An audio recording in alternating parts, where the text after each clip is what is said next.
This is a very good evening, and tonight we got a lineup in- for a main event, November 25th, 2023. Showtime, one of Showtime's last, if not the last, show before Showtime pulls the plug on boxing. That's going to be a terrible set of circumstances that the boxing community is succumbing to, but we have no choice but to surrender because that uh, date and the possibility that it's the last showtime makes it very, very difficult for those in the boxing community that absolutely and unequivocally love boxing. But not to worry, as always, there will be another sponsor to pick up where Showtime left off. Trust me, boxing will continue. Let's give a shout out to uh, one of the individuals that left a comment in my comment section, which I was so elated that they dropped a comment on me because this is one of the first comments that I've actually ascertained on my box. Actually, I had one prior to the three actually that I received today and yesterday. So let's give a shout out to Miss Stafford Five. Miss Stafford Five said we were speaking in regards to Shakur Stephen and the Five Kings, and it's obviously a statement that I made that uh, Miss Stafford Five responded to. She said, "If you can't be anything, if you never engage." Now, she's speaking in regard, quote unquote. She's speaking in regards to uh, the October 16th fight that um, Top Rank proudly put on the calendar and presented on that date. Again, November 16th, 2023. That fight was between Shakur Stevenson and uh, De Los Santos. No, De Los Santos. No, Edwin De Los Santos. Wow, thank you for being so patient with me. I am an older uh, brother, and sometimes I do have senior moments. So bear with the brother. Okay. Okay. As another, well, shout out to first of all, shout out to Miss Deborah Five, and also I had another comment. If I can locate it, here it is. I had a comment from uh, Dingaling. What a label, Dingaling. If she quote unquote, if Shakur fights uh, Pacquiao tomorrow, he'd lose. Now, obviously, these people are not pro Shakur because that was a direct statement made to Shakur Stevens' ability to fight or to win out over Pacquiao. So I actually agreed with him because I think that boxers, even though Pacquiao is in retirement, even though he's been in retirement, what I think maybe a couple of years, uh, he's been working, and he's, from what I can tell from his work ethic and his work sessions, that he ain't really he's not really missing a beat when it comes to um, being good. I mean, from all indications, from what I have with the best today, he can get it with by this particular juncture. I just don't see Shakur being as he's so eagerly and so often they said great. A, a boxer that flies under the banner of greatness ain't running from nobody, ain't running from nothing. They're going to find a way to adjust to anything that comes their way in order to be great. Now, I'm being humble, right? I'm not disrespecting Shakur Stevens. I'm just giving you facts as I see them as a boxer. As a, I consider myself at one time to have arose into greatness. I can say that all day. I mean, you have to take a word for it. I was really that good. I've never got in a ring and totally uh, disengaged from my opponent. Never, never. Had I would not be. I would not be sitting before you saying that I was great. That would be a damn lie. Excuse my French. But Shakur, for some ungodly reason, seems to think that because he has 21 fights up on his belt, he's undefeated, and he's never been knocked down or whatever the reason is that has him in a position where he thinks that he's great. I have to be the bearer of bad news and tell that young man, you're not great. You talk too much. And I think most of the people that I've engaged with, they feel the same way. Do you have the potential to be great? Probably. But until you rise to the occasion where you get in the ring with somebody that potentially have the step of greatness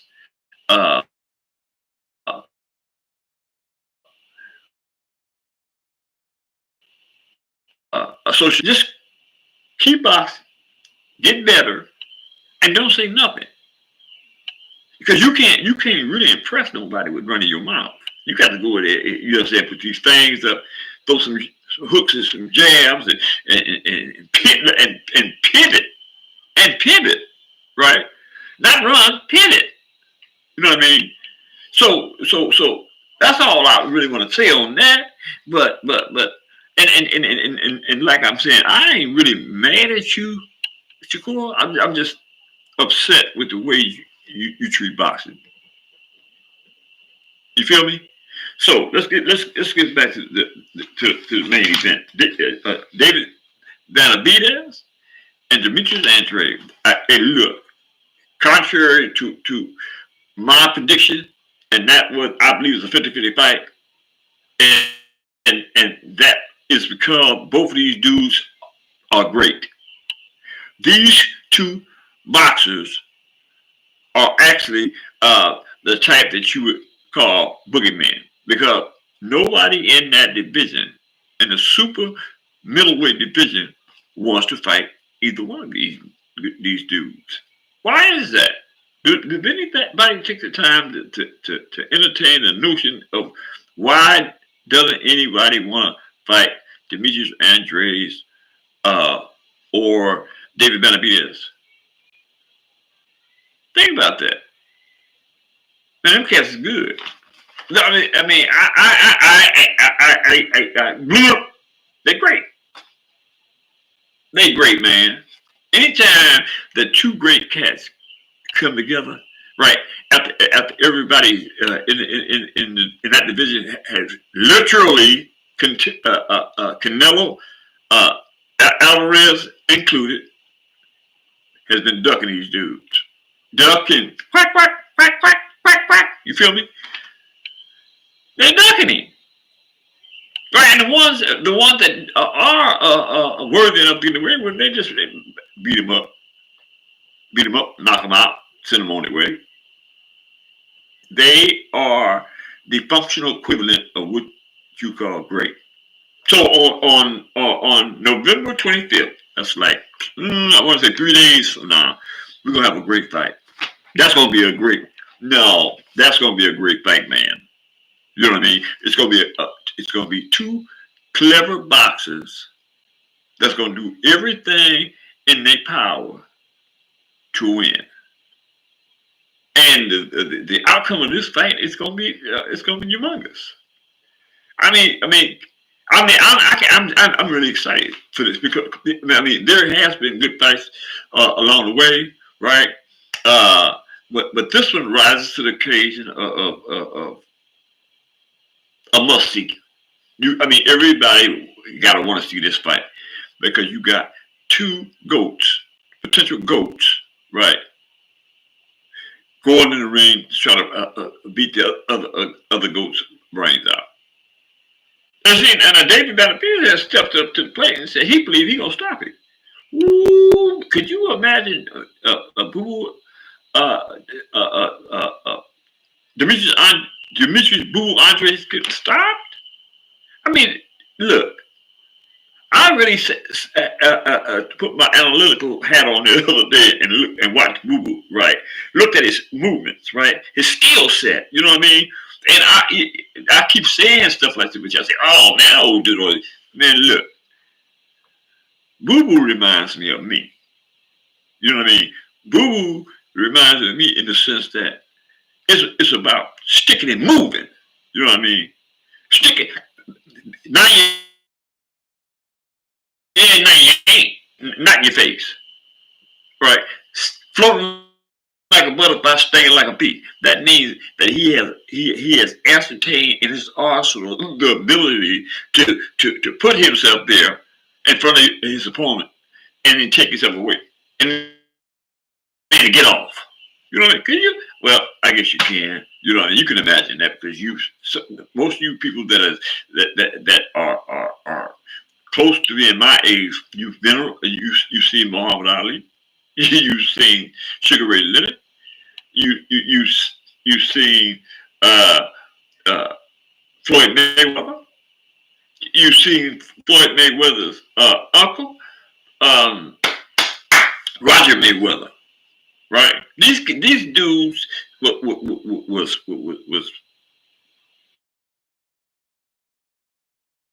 if not had the proclivity to be considered as great. Now you can break the greatness down any way you want to, but at the end of the day, right, it was great, in my opinion. And that lineup that I just mentioned, wow. And you heard what I said. I put myself in between that lineup. You know what I mean? Because see, what I'm gonna do is, as soon as I get really set up, I'm gonna start doing a few expositions. I mean, not really expositions, but I'm gonna start.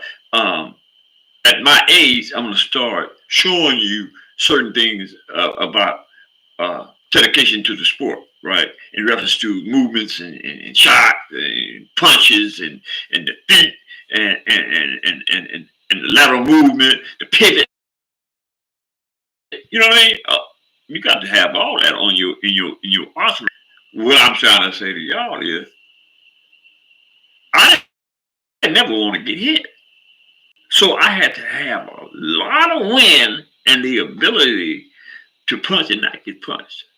Can you imagine that? Woo! That's all right. I'm gonna show it to you one of these days. I got to, because I need to impress upon y'all that I really was particularly great. Hello. Okay, this is what time it is. But let's get back to the fight. Now, I'm doing an update on this because I kind of like did this about I want to say like 2 to 3 weeks ago, and I'm going into the update prior to the fight in 3 days because I want to kind of like add to what I already said, basically, right? So let's and another thing we're gonna do is I'm gonna do David Benavidez versus Demetrius Andrade today, but as we move closer to the fight, I'm gonna bring up I'm actually going to do the co-main event tonight, but after that we're getting to the undercard. So let's do David Benavidez. David Benavidez is 27 old. He's 26 years old. He's 6'1", He has a 76-inch arm reach.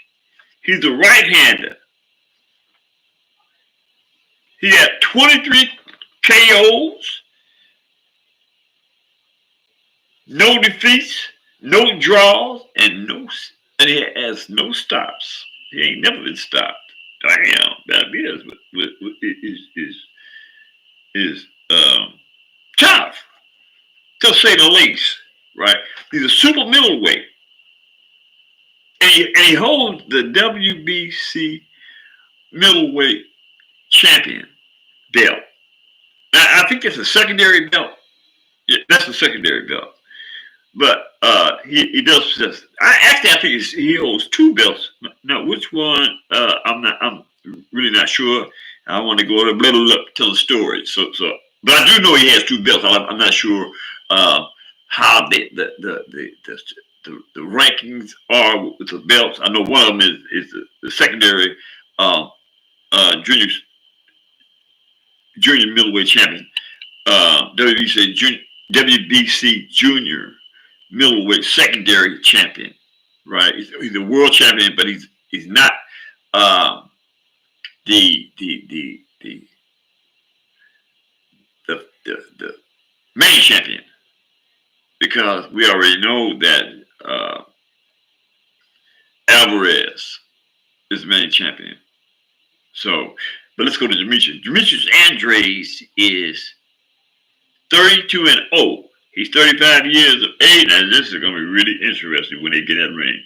He's also 6'1". He has a 73.6-inch reach. Wow. Benavidez has 76 inches. And that makes for like, pretty close. Actually, it's 2.4 inches more of a reach than David Benavidez has 2.4 inches arm reach over Demetrius Andrade. So it's gonna be interesting because Demetrius Andrade is slick, right? So that 2.4 inch arm reach that David Benavidez has, he gonna need it because Boo Boo. Demetrius Andrade is like I said, he's slick, right? He can get on his bike and get right in your face. And then when you throwing a punch, he gone, right? But he going only far enough where he can get back off. So he gonna need that 2.4 inches. Boo Boo is also a southpaw. Now I don't really recall David Benavidez having any work in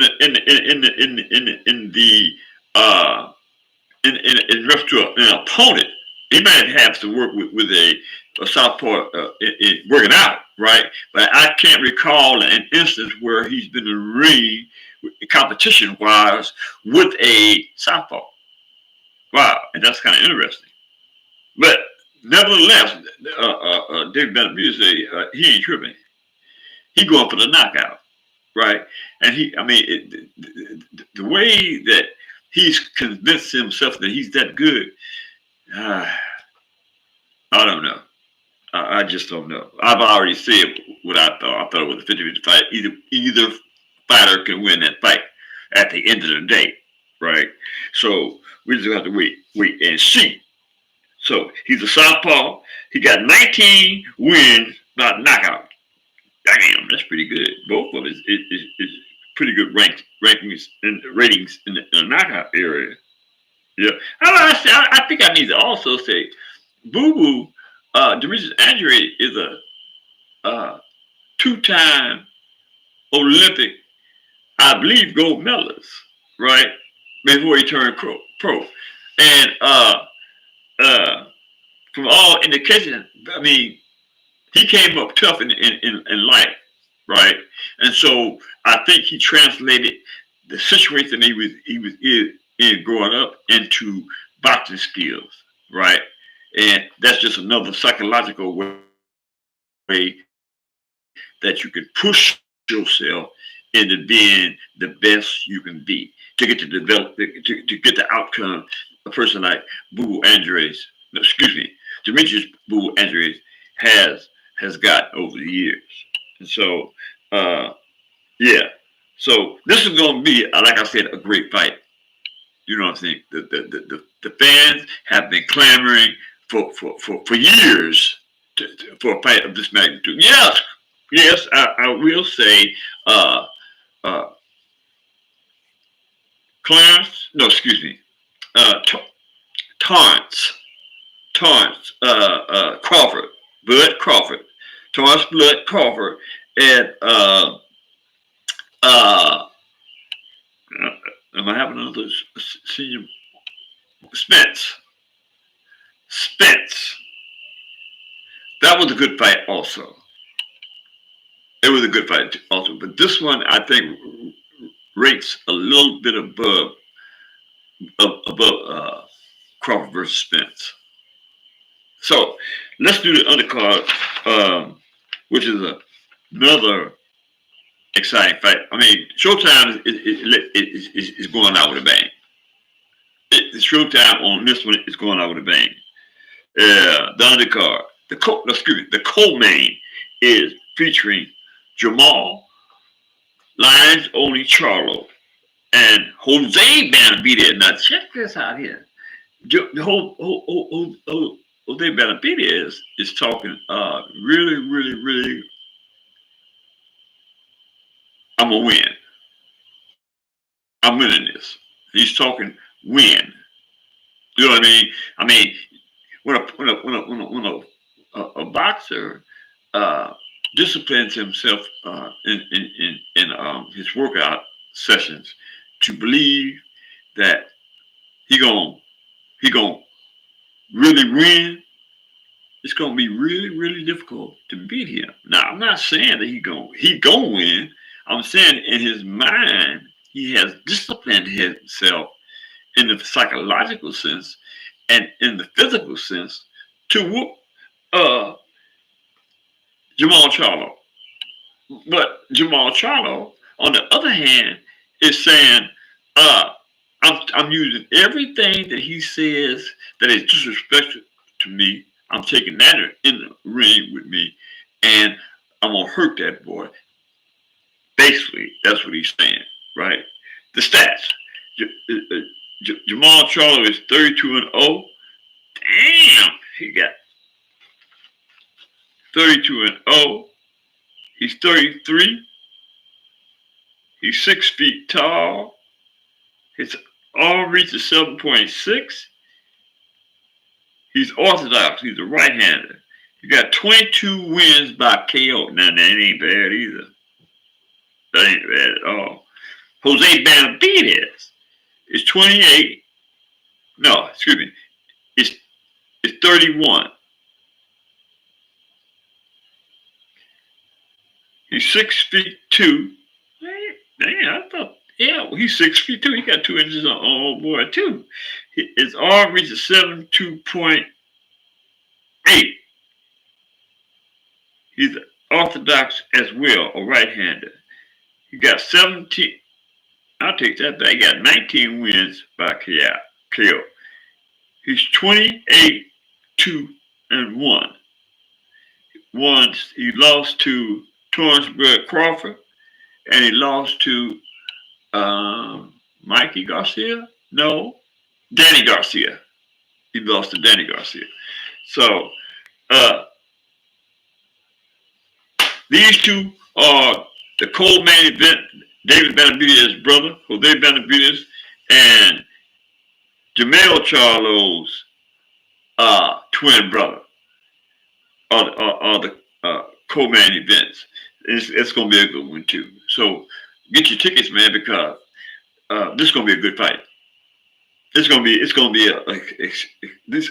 Both of these fights are going to be action packed. Action packed. You know what I mean? They coming for the blood. Both of them. I mean, both sides on both teams. I don't mean teams. Both both the co-main event and the main event, both of them are coming from blood. So let's just wait and see the outcome on this one. But listen, I'd appreciate it that y'all drop some comments in the comment section. Tell me what you think about how well I'm doing or I'm not, and what I can improve at, so I can get this thing together, so I can be the best in the business. Because that's what my aim and objective is. Just like I was.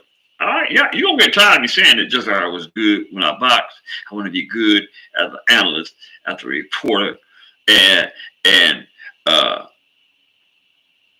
that's what I want to do. That's what I'm going to do. So drop a comment in the comment section. If you haven't hit the subscription button, hit the subscription button for you, brother.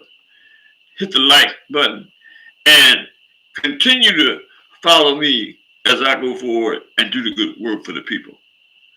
Until I see you next time, peace out.